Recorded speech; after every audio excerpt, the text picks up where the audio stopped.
हलो हलो गुलज़ारे खलील समारोह हलो जीअं त दस्तूर मूजिब हिन साल बि अज़ीमो आलीशान जलसो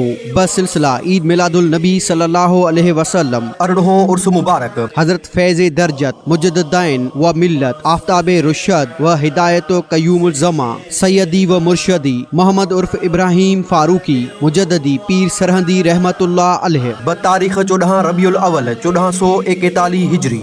मुताबिक 12 नवंबर 2019 अंगारे जे ॾींहुं सुबुह जो 10 वॻे मक़ाम गुलज़ारे खलील समारोह में थी रहियो आहे। ज़ेरे सरपरस्ती शेख तरीक़त शम्से शरीयत पासबाने मसलक अहले सुन्नत हज़रत किबला पीर मोहम्मद अयूब जान फारूकी मुजद्दी सरहंदी ख़ुसूसी ख़िताब हज़रत अल्लामा हक नबी सिकंदरी करण फरमाईंदा सभिनी मुस्लमान भाइरनि खे हिन जलसे में शिरकत करण जी दावत ॾिजे थी। पारां चीफ ख़लीफ़ो साहिबज़ादा अबादुर रहमान सरहंदी ऐं फज़ल